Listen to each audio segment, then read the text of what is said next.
The following program contains intense violence and strong language that may not be suitable for all audiences. Viewer discretion is advised. This statement is from Messenger Elijah Muhammad, the leader of the Muslims in America. Minister Malcolm Shabazz, addressing a public meeting at Manhattan Center in New York City on Sunday, December 1st, did not speak for the Muslims when he made comments on the death of the President, John F. Kennedy. He was speaking for himself and not Muslims in general. And Minister Malcolm has been suspended from public speaking for the time being. Mr. Muhammad's correct statement on hearing of the death of the President was as follows: "We with the world are very shocked at the assassination of our President, and the nation still mourn the loss of our President." And he has said that it seems that every president who speaks out on behalf of the Negro has been assassinated, from Lincoln to President Kennedy. In January of 1965, Malcolm told two of his top aides that he had to make an important trip to Los Angeles. He had to get some important information from two of the girls that Elijah had knocked up. Using the fictitious name of David in an attempt to keep a low profile, Malcolm boarded a plane from New York and flew to Los Angeles. Malcolm's cousin, Hakeem A. Jamal, who wrote the book From a Dead Level, Malcolm X and Me, was waiting inside the airport terminal with an old friend of Malcolm named Edward Bradley. While Jamal and Bradley were waiting for Malcolm to arrive, they noticed a well-dressed black man sitting in the lounge, who Jamal thought he saw somewhere before. Jamal said to Bradley, "Wow, that guy looks like a black Muslim." Jamal couldn't stop staring at this well-dressed black man he thought was a black Muslim. But when the man got up and walked over to a cigarette machine and purchased a pack of menthol cigarettes and lit one up, Jamal dismissed the whole thought. Jamal's dismissal didn't last long, because in less than a nanosecond, his eyes were back on the well-dressed man toting on that stogie. Jamal's eyes followed the man like an eagle protecting its nest. It was the cigarette that the man kept puffing on that was challenging his initial thought. Muslims don't smoke, so how in the world could this man be a black Muslim? And then suddenly, Jamal realized that he indeed was correct. The well-dressed stranger that he couldn't make his mind up about was the National Secretary of the Nation of Islam, John Ali. And then, as if they came out of the woodwork, several black Muslims suddenly appeared, and the airport was crawling with them. It was obvious they were not there to hug and kiss Malcolm. They were there to kill him. Either someone in Malcolm's camp betrayed him, or law enforcement alerted the black Muslims about Malcolm's trip to Los Angeles. Realizing the immediate danger Malcolm was in, and that his plane would arrive at any minute, Jamal quickly alerted airport security, and the plane that Malcolm was on was diverted to a different terminal. Malcolm describes the incident in his own words. The black Muslim movement tried to kill me in Los Angeles airport while I was in the company of the Los Angeles police. The Los Angeles police stopped the TWA Airlines from taking off. They slipped me into a private room onto the plane through the basement because of the presence of these persons in the airport who were completely heedless of the presence of the police. Now, this airliner was held up an hour and a half. Every passenger aboard it was taken off. His luggage was searched. I was kept on the plane. My luggage was searched. And then the TW Airlines security agent flew to Chicago from Los Angeles with me. I was met at the airport in Chicago by the Assistant Attorney General of the state of Illinois and at least 20 different detectives. I was held in their custody for 24 hours. I appeared on the Cupsonet show. When I came out of the studio, officials of the black Muslim movement in Chicago even tried to attack the police to get at me. Police department from coast to coast in this country have the black Muslim movement well infiltrated, just as they have any other group well infiltrated. They are well aware of these plots and discussions that take place. Malcolm couldn't have had a worse enemy against him more than John Ali. This was a cold-blooded nigga who would brave the very fires of hell to get what he wanted. This was the one man Elijah was scared of. Ali's fixed, unemotional, and uninteresting-looking face did, however, emote his soulless spirit and cunning gaze, supported by his lowered shoulders, reminiscent of a rat poised to strike. When his weekly paycheck given to him by Elijah Muhammad was threatened, Malcolm didn't stand a chance. But on a program in Chicago called Hotline, was moderated by Wesley South, John Ali, the national secretary, admitted, I think it was Wednesday or Thursday, one of these days last week, that they absolutely were going to kill me. John Ali, the national secretary, admitted, that they absolutely were going to kill me. That they absolutely were going to kill me. John Ali, the national secretary, admitted.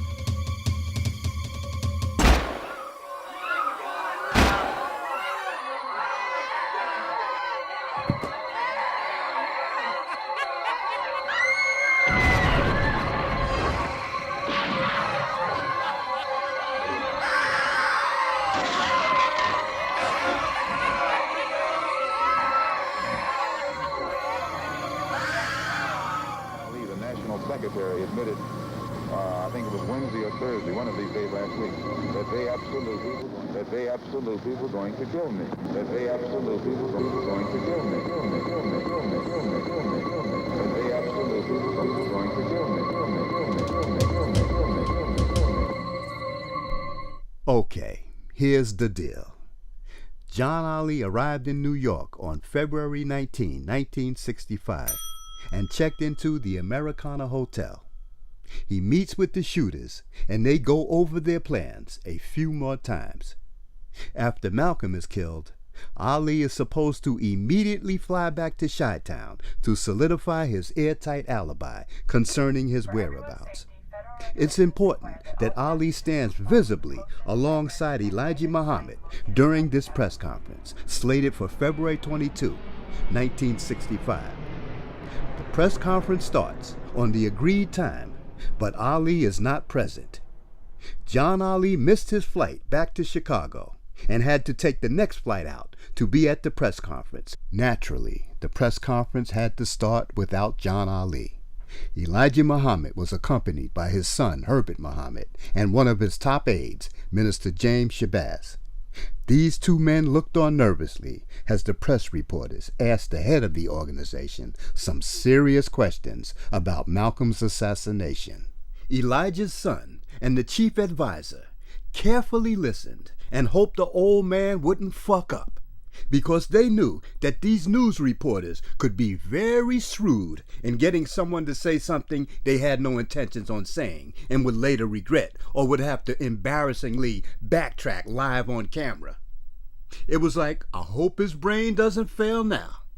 If the old man fucked it up, the whole crew could instantly go down. They knew they killed Malcolm, and they had other things on their minds, like car payments, child support, another trip to Switzerland, and that kind of shit. And they knew that those material comforts in life could all go up in smoke if the wrong words were spoken. Damn, where's John Ali? The old man will keep the story straight if he's here. The press conference was set for less than 12 minutes, but with these tough questions being asked, it seems like it's an hour. And so far, Elijah's doing well in answering the reporters' questions. John Ali's absence has not yet been a major factor, but no one's out the woods yet, and beads of cold sweat are starting to form on 3 foreheads, and it's not because of hot camera lights. And of course, the questions were anticipated. Mr. Muhammad, did the Muslims kill Malcolm? Nah, we don't get down like that. How could you ask me something like that? We don't carry guns. You must be new on the job. You should know better than that. Malcolm was killed by God. Farad did it, not us. You know, that kind of shit. The gesture of keeping one's fingers crossed is commonly used to wish for good luck when faced with evil. The lengthy contortions of twisted fingers being performed by two men standing in back of Elijah Muhammad, invoking the power of whatever force, human or otherwise, would have made Harry Houdini take notice. Crossed fingers are often used when telling lies or in order to invalidate promises. The onset of arthritic pain dictated that they'd soon have to break the cross. And then suddenly, John Ali appeared, nudging his way in between the two standing men. Cameras and flashing lights captured the moment and would also alert future historians to question John Ali's whereabouts before, during, and after Malcolm's assassination. 3 photographs taken in successive order gave credence to the expression, "A picture is worth 1,000 words," and here we're talking about 3. These photographs clearly demonstrate that John Ali's tardy arrival at the press conference supports a new theory.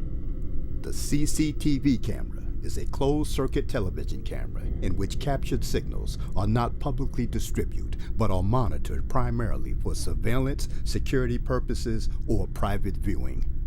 CCTV relies on strategic placement of cameras and observation of the camera's input on monitors somewhere. These cameras gain the designation closed circuit to indicate that access to their content is limited by design only to those able to see it. CCTV cameras are typically the size of a silver dollar coin. It was widely rumored that on the day Malcolm was shot, that the entire assassination was filmed while it was happening.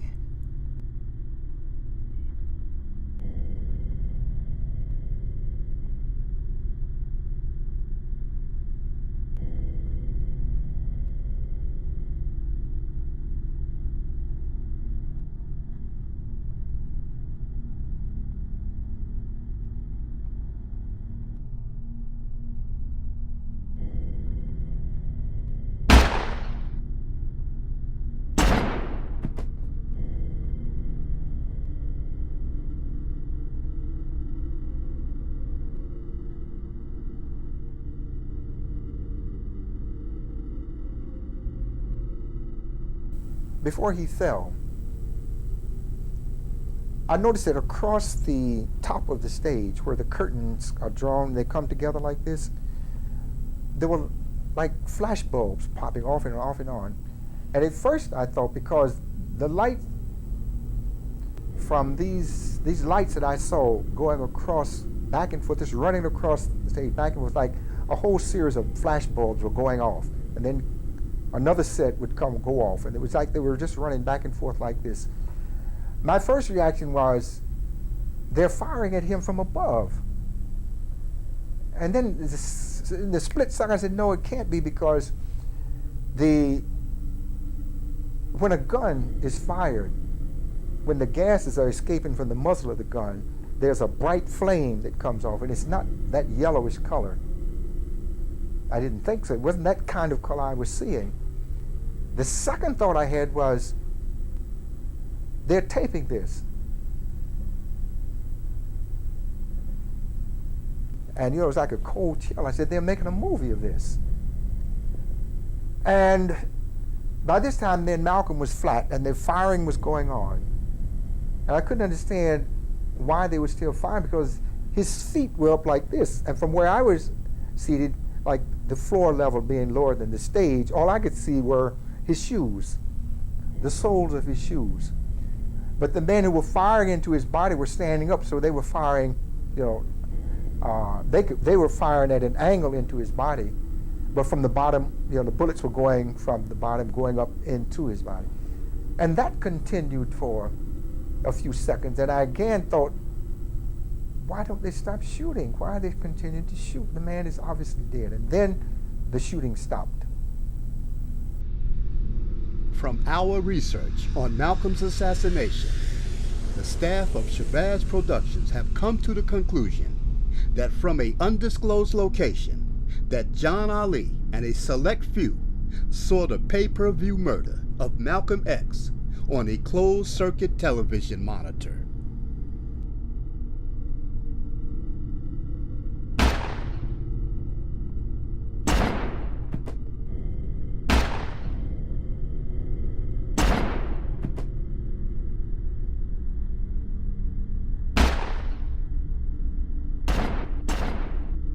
We've reached the conclusion that John Ali was late at the press conference in Chicago because he wanted to see the killing of Malcolm several times on playback after viewing it live.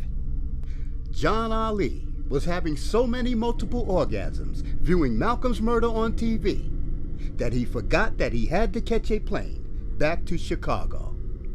This is why the nigga was late.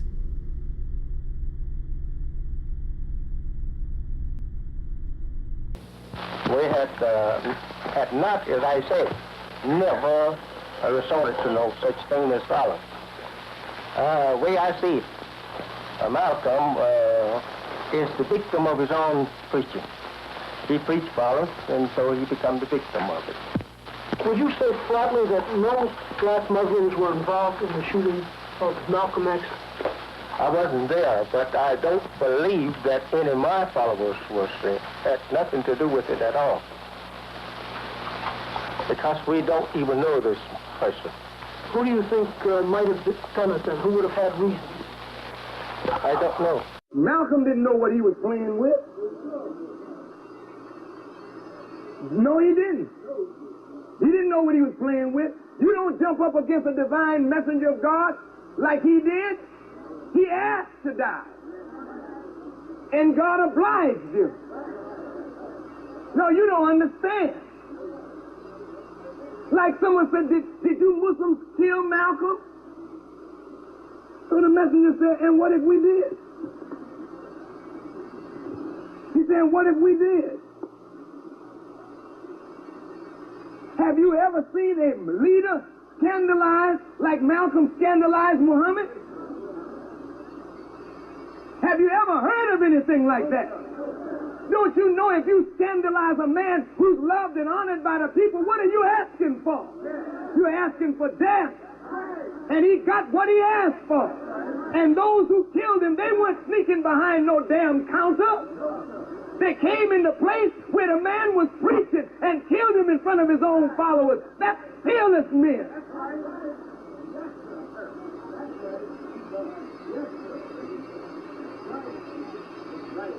And those who were there to guard him, they were ducking.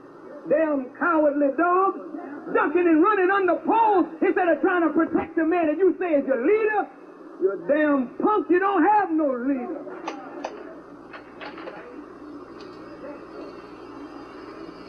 If he's your leader, why the hell don't you stand up for him? Now all of a sudden they can serve you a dead man on a platter. And you eat him up as your leader, not knowing nothing about him while he was alive and know less about him now that he's dead. Malcolm's momentum carried him to his death.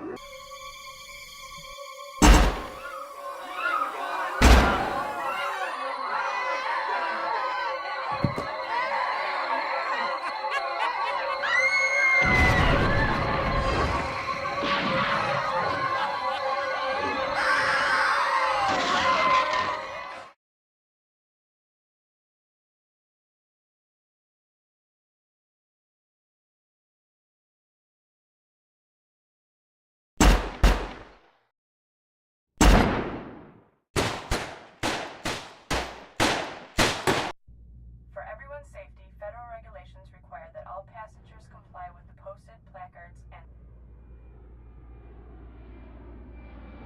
lighted signs located throughout the park.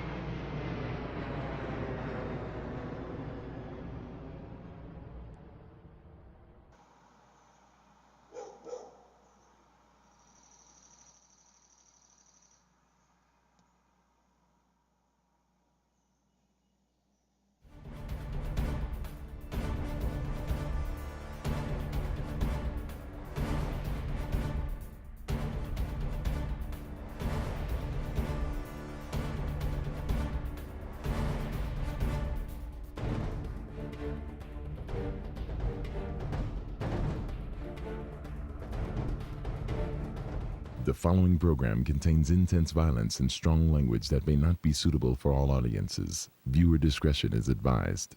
The documentaries by Shabazz Productions address these types of questions and, more importantly, provide answers. Shabazz Productions, a film company with a no-nonsense, grassroots approach.